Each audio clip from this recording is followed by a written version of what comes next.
大家好，歡迎嚟到滋味人生，我係慧心。朋友們，你係咪亦都同我一樣絕得閒在嘅生活步調，真係越嚟越快啦？有時候忙咗一成日，返到屋企真係沒有力氣再進廚房，所以上館子到外面餐廳食飯就成咗我哋生活中好平常嘅一部分。我哋走進一間餐廳，心裏頭盼望嘅絕對唔只係一頓能填飽肚子嘅飯菜，我哋想念嘅係嗰種袋住或係充滿手感同溫度嘅味道，咁係一種家禮做唔出嚟，屬於廚師功力嘅美味。不過唔知你有沒有發現，限喺好多餐廳位啦，追求快速位啦，降低成本，餐桌上悄悄出現咗越嚟越多嘅肉質菜，亦即係我哋常講嘅料理包。呢個亦都讓我哋心裏頭難免有啲覺墮。今日慧心想同大家好好聊一聊呢個話題，讓我哋一齊學為點分辨將錢花喺真正值得嘅美味上面。講到麻辣香鍋，呢個亦限喺好受歡迎嘅料理，佢嘅特色就係可以自由搭配幾十種食材。你諗下，喺用餐嘅尖峰時段，要將客人選嘅20-30種食材一樣一樣清洗切配，再依照唔同熟度分批下鍋炒，咁對廚房嚟講係幾大嘅挑戰。所以餐廳普遍為使用肉質嘅麻辣香鍋底料，更重要嘅係佢哋為提前將常用嘅蔬菜肉類都先清洗切配，甚至燙熟分裝好。客人點單後，廚師只要將處理好嘅食材同底料快速咁集喺一齊翻炒。雖然底料嘅味道好穩定，但如果你發現裏面嘅食材切得過於規整，每一片馬鈴薯、每一塊肉片形狀都一模一樣，缺少咗人工處理嘅重錘性感，咁好可能就係中央工廠統一處理好嘅。不過對於麻辣香鍋呢種追求快速嘅料理，使用半成品係好正常㗎。我哋消費者可能更需要關注嘅係食材本身新唔新鮮。其次我哋先別急住排斥肉質菜。你諗下，嗰啲喺正規有信譽嘅食品工廠裏，經過嚴格品質控管做出嚟嘅料理包，喺衛生、方便、還有味道嘅穩定度上，有時甚至比一啲小餐館嘅廚房還要嚟得讓人放心呢。而且出餐速度真係好快，再亦唔使惡絕到催促服務生。咁我哋真正討厭嘅到底係咩呢？我想係嗰種不誠實嘅感覺。明明用嘅係料理包，卻同我哋講係師傅現點現做嘅，價格係賣得一點都不平，呢個就讓人心裏好唔舒服啦，對吧？感覺自己好似被當成咗冤大頭。如果要食料理包，咁我哋自己去超市買返屋企，用微波爐熱一下唔好啦嘛？何必花嗰個錢去餐廳食一份沒有靈魂嘅餐點呢？所以問題嘅關鍵就在於知情與選。即今日慧心就嚟同大家分享幾個小訣竅，睇下要點分辨邊啲菜肴最有可能就係我哋口中嘅肉質菜。通常嗰啲製作過程特別複雜，需要長時間燉煮，或係對刀工火候要求非常高嘅菜式，就係肉質菜嘅重災區。因為對於一間追求翻桌率嘅餐廳嚟講，花好幾個鐘頭守喺爐火前，只為咗做一道菜，實在係唔太可能。第一個，我哋就從餐桌上邊好常見嘅紅燒排骨講起。一道真正好食嘅紅燒排骨，嗰個精髓在於肉質要軟爛入味，色澤要紅亮誘人。傳統嘅做法要先將排骨清洗、穿燙去腥，然後炒糖色，再用小火慢慢地煨。至少要1個鐘頭先至能夠做到嗰個種骨肉分離、醬汁濃郁入味嘅境界。你諗下，喺餐廳裏，我哋點完菜，有可能等上1個鐘頭嗎？當然唔可能。所以肉質嘅排骨就出現咗。佢哋通常喺中央工廠裏，透過高壓鍋或者係低溫烹調嘅方式，早就做好啦，然後急速冷凍，送到餐廳廚房後，廚師只需要動用微波爐或者蒸爐加熱，最後淋上現成嘅醬汁，前後唔使5分鐘就能上咗啦。咁要點樣分辨呢？下次你食紅燒排骨嘅時候可以留意一下。如果上桌嘅時候排骨嘅溫度燙得嚇人，而且肉雖然好軟爛，但係骨頭同肉嘅味道好似係分開嘅，醬汁嘅味道只停留喺表面，沒有真正滲透進去，嗰8口不離10。呢個好可能就係肉質菜。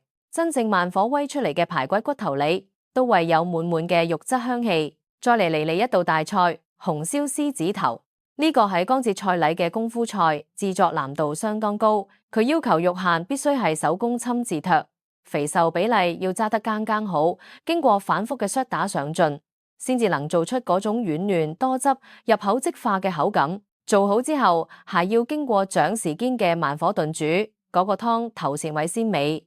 你睇呢咁複雜嘅工序，完全符合肉質菜嘅兩大優色：標準化同應對複雜工藝。工廠可以大量製作，連調味都幫你調得一模一樣。餐廳只要解凍加熱就好。分辨嘅訣竅喺邊呢？肉質嘅獅子頭口感通常為過於有彈性，甚至有點似貢丸，因為機器攪打嘅肉餡同手工剁出嚟嘅鬆軟口感係完全不一樣嘅。而且另外發現每一顆獅子頭嘅大細形狀都長得一模一樣，非常完美，反而少咗嗰個種手工菜嘅樸實感。跟住呢道菜，可能好多人都沒諗到，就係梅菜扣肉。呢道菜從準備到完成步驟多得驚人。五花肉要先炸，再浸泡、切片、調味、擺盤、長時間蒸煮，光係準備，沒有半日係做唔出嚟㗎。所以維森可以好肯定咁同大家講，任何一間菜式種類好多，而唔係主打客家菜嘅餐廳，佢哋菜單上嘅梅菜扣肉幾乎唔可能係現點現做嘅。現在嘅肉質扣肉技術已經非常成熟啦，味道幾乎可以做到同傳統製作梅有分別。佢哋通常係獨立嘅真空包裝，送到餐廳後廚房，只要解凍，放進蒸籠或者高壓鍋裏加熱，倒扣喺盤子上就能上咗。呢道菜我哋甚至唔使花心思去分辨，因為佢嘅製作工序實喺太複雜啦。只有專業工廠嘅流水線先至有辦法有效率咁完成。下有鍋，淨係糖醋里脊呢類嘅菜，亦都要稍為注意一下。所有涉及到油炸而且又要快速出餐嘅菜式，都好有可能係預製菜。因為現在嘅冷凍技術已經可以完美咁保持油炸半成品嘅酥脆狀態。你想一道糖醋里脊又要切又要醃又要裹粉，低溫炸一次，高溫再炸一次，最後還要快速淋上糖醋醬汁，整個過程對火候同速度嘅要求非常高。預製菜係點做嘅呢？佢直接將最花時間嘅切肉、裹粉同埋第一次油炸都提前喺工廠完成咗。餐廳收到嘅係已經炸好嘅冷凍里脊肉，客人點單後，廚師只要用高溫再炸一次，前後幾分鐘就搞掂。最後淋上早就雕好嘅糖醋醬汁，咁要點睇出嚟呢？肉質嘅炸物面衣通常會比較厚實，口感亦比較紮實，缺少咗嗰種現炸嘅輕盈蓬鬆感。講到呢裏，我哋嚟聊聊海鮮根肌肉。似係鉗片蝦球，香氣濃郁，色澤紅亮，非常下飯。但係蝦子嘅前期處理似係去殼開背去下鹹，其實好花功夫。肉質菜主要有兩種，一種係炸好嘅蝦仁，另一種係調好嘅醬料。餐廳只需要快速把兩者燶炒加熱就能上桌。尤其是嗰種個頭好大，食起嚟確梅咩咩客味嘅蝦球，更要留意。因為冷凍蝦仁喺解凍同二次加熱嘅過程中，水分好容易流失，口感可能會變得比較甜、比較柴香氣嘅層次感，亦沒有新鮮嘅蝦呢咁樣豐富。還有家常菜嘅經典宮保雞丁，呢道菜嘅難點在於嗰個酸甜鹽辣嘅完美平衡。還有大火快炒嘅滑氣，肉質嘅宮保雞丁通常係處理好嘅雞丁，配上一包成品醬汁。廚師只要把雞丁同醬汁，還有提前炸好嘅花生快速翻炒均勻就得啦。現炒嘅宮保雞丁，佢嘅甜、辣、麻、香味道層次位非常分明，而且富有變化。但肉質嘅料理包炒出嚟嘅味道位非常穩定，甚至有點大板，缺少咗嗰種活潑嘅生命力。跟宮保雞丁好似嘅係有魚香肉絲，呢個同樣係一道考驗火候跟調味嘅菜。先要用油爆香蔥薑蒜。再依序加入醋、糖、辣、豆瓣醬等等，嗰個味道係先酸甜後鹽辣，層次非常豐富。肉質嘅魚香肉絲通常係處理好嘅肉絲，配上一大包調味醬汁，快速翻炒加熱就好。如果你食到嘅魚香肉絲，每一根肉絲都非常均勻滑順，甚至滑順到有點不自然，口感過於一致，咁基本上就可以斷定係粵字菜啦。接下嚟呢兩種魚料理可以講係粵字菜行業裏最成熟嘅品項啊！酸菜魚同水煮魚呢兩道菜又麻又辣又鮮又香光，想就讓人流口水。但你知嗎？要片魚，要醃製，要熬湯底，要炒料，工序非常多。所以餐廳通常為採購已經處理好嘅冷凍魚片，還有大包裝嘅酸菜或者麻辣湯底。廚師要做嘅就係將湯底煮本加入魚片，最後喺盤子上淋上熱油，爆香花椒、東乾辣椒。最大嘅差別就在於片嘅口感。粵字菜用嘅通常係梅有刺嘅冷凍魚片，口感滑潤，但缺少魚肉該有嘅淡性同鮮甜。而新鮮嘅活魚限殺魚肉為代，有自然嘅紋理，食起嚟更緊實。另外，料理包嘅湯底辣味通常比較直接衝擊，但香氣不如新鮮香料現炒出嚟嘅咁樣豐富有層次。最後，我哋嚟談談海鮮，尤其係喺一啲非海鮮專賣嘅大排檔，點蒜蓉、粉絲蒸生蠔依類菜式要特別小心。呢個種菜通常為採用冷凍嘅半殼生蠔。蒜蓉係早就調好嘅粉絲，亦係提前泡發㗎。